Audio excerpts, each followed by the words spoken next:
कि टीपू सुल्तान तथा British east India company ने मंगलोर की संधि पर किस वर्ष में हस्ताक्षर किए। कभी कभी ऐसे पूछेगा कि हस्ताक्षर कब हुए, लागू कब हुई। जैसे पूछ ले सुगोली की संधि पर हस्ताक्षर कब हुए थे और वो लागू कब हुई थी। ये दोनों अलग अलग चीजें हैं। चलिए फिलहाल आप आंसर दीजिएगा, इसका सही आंसर क्या होगा। आप कहेंगे सर टीपू सुल्तान जो कि मैसूर का राजा था। कौन था जी? मैसूर का राजा था। 1784 में जब द्वितीय आंग्ल मैसूर युद्ध समाप्त हुआ, इसी संधि के बाद द्वितीय आंग्ल मैसूर। अब आप कहेंगे सर आंग्ल मैसूर युद्ध कितने होते हैं? आंग्ल मैसूर युद्ध की बात होगी। आप कहेंगे आंग्ल मैसूर युद्ध हुए हैं 4। कितने हुए हैं? 4। यहां पर मैं चर्चा करूंगा कि सर 4 आंग्ल मैसूर युद्ध हुए हैं कि प्रथम कब हुआ था।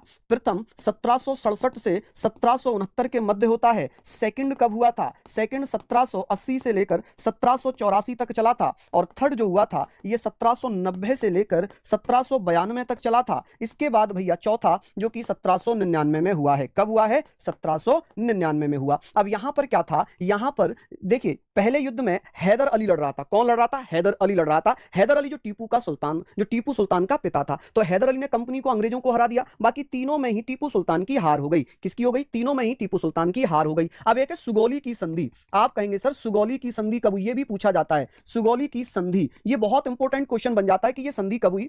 इसे दो प्रकार से पूछते हैं, एक तो हस्ताक्षर कब हुए और इसको लागू कब किया गया। ठीक है, दो प्रकार से ऐसे क्वेश्चन आ जाता है सुगौली की संधि वाला। और इसलिए बता रहा हूं क्योंकि जीडी में पूछा गया दोनों प्रकार से। जैसे कि हस्ताक्षर हुए थे 1815 में, लेकिन लागू किया गया, लागू कर दिया 4 मार्च 1816 में। कब? 4 मार्च 1816 में इसको लागू कर दिया गया। अब ये किस किस के मध्य हुआ था? तो आप कहेंगे सर इसे हम कहेंगे एंग्लो नेपाली युद्ध भी कहा जाता है। सुगौली की संधि किस किस के मध्य होती है? आप कहेंगे सर अंग्रेज एवं गोरखाओं के मध्य। अंग्रेजों एवं गोरखाओं किसके मध्य भैया? गोरखाओं के मध्य। ठीक है जी, गोरखाओं के मध्य ये संधि हो जाती है। यहां तक आप लोग इसको लिख लीजिएगा। चलिए आगे बात करते हैं। नेक्स्ट क्वेश्चन आपके स्क्रीन पर है कि रंगघर एशिया के सबसे पुराने अखाड़ों में से एक है, वंश के राजा द्वारा बनाया गया था। आप कहेंगे भैया सैन, अहोम, मुगल, गुप्ता या गुप्त। जल्दी जल्दी से बताइए। हाँ जी, नवीन सर की क्लास कल से चलेंगी एप्लीकेशन पर। वंडर क्लासेस होंगी वो केवल एप्लीकेशन पर चलेंगी। चलिए बताइए, यहां पर हम बात कर रहे हैं कि सर इसका सही आंसर क्या होगा। आप कहेंगे अहोम हो जाएगा। क्या हो जाएगा? अहोम हो जाएगा। अब बात आती है अहोम का मतलब क्या है। अहोम घर, अहोम वंश के एक राजा हुआ करते थे जिनका नाम था स्वर्गदेव प्रीतम सिंह। आप कहेंगे सर इसका जो निर्माण है, रंगघर का जो निर्माण है, ये इसका निर्माण किसने करवाया था? निर्माण करवाया था स्वर्गदेव। आप कहेंगे भैया स्वर्गदेव प्रीतम या प्रथम, ऐसे करके लिखना। प्रीतम नहीं,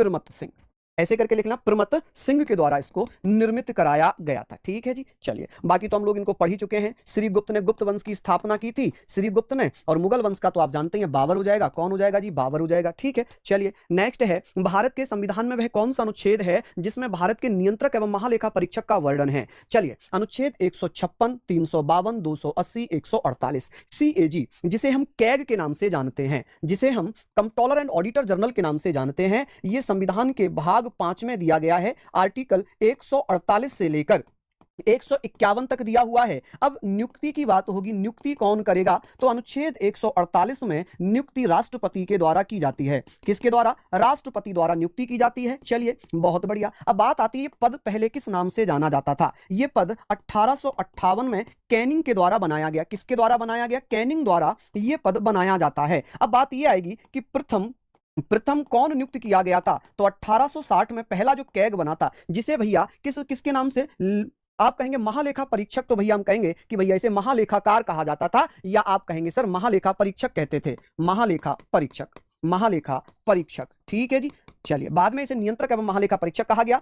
आप कहेंगे सर एडम ड्रमंड। ठीक है जी, ड्रमंड। तो भैया पहला कौन बना था? 1860 में एडम ड्रमंड को क्या बनाया गया था? तो आप कहेंगे सर महालेखा परीक्षक बनाया गया। इसमें क्या है? इसमें भैया वित्त, आप कहेंगे सर क्या हो जाएगा भैया? वित्त आयोग हो जाएगा। वित्त आयोग का गठन कब किया गया? तो आप बताइए जल्दी से। इसमें क्या? राष्ट्रीय आपातकाल। कितनी बार लगा? हमने बहुत बार पढ़ लिया। राष्ट्रीय आपातकाल, नेशनल इमरजेंसी। और इसमें अनुच्छेद 156 में क्या है? आप कहेंगे सर राज्यपाल का कार्यकाल। आप क्या कहेंगे सर? राज्यपाल का कार्यकाल। चलिए यहां लिख देता हूं राज्यपाल का कार्यकाल। राज्यपाल का कार्यकाल क्या है? राज्यपाल का कार्यकाल